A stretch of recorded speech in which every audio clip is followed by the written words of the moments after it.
we're going to talk just a little bit about our ball flight laws. So when you're out here practicing here at Edgewood or any of the Fargo Parks courses, you can have a good understanding of why something's happening, or at least have a window into the problem. And if the problem's too great, call Greg or myself or any of the Fargo Parks PGA professionals, and you'll get a lot more help. But this little magnet is kind of placed right in the center of the club face, and essentially the rules are wherever the club face is pointed when it strikes the ball is going to be where the ball starts directionally.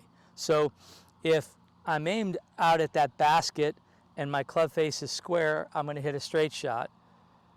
If it's left, it's going to go left. Right, it's going to go right.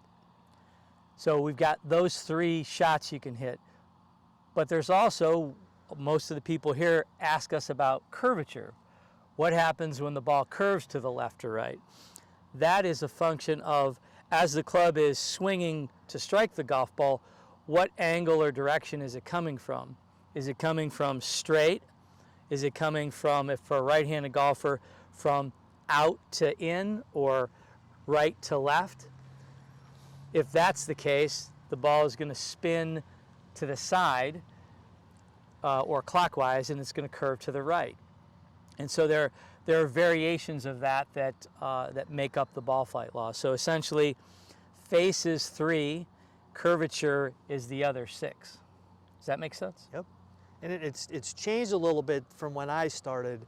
We're now understanding, like you said earlier, and people need to understand this, 90 to 95% of the ball's direction when it starts is where the club face is pointed. Right. So if you're hitting it to the left, if you're pulling it, the club face is not open, right? Correct. At a target. It's actually hits the ball and it goes to the left. Now, right. The spin from there, like you said earlier, we hear a lot about path, right? That's the path, the way the club is kind of working towards the ball. So understand that if the ball starts to the left of where you think it should be, the club face is closed to that. If it starts to the right, the club face is open to that. Correct. If it starts on line, obviously it's on line to that.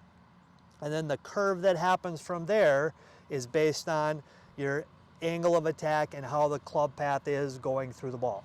Right, it gets into a lot of other variables that affect curvature.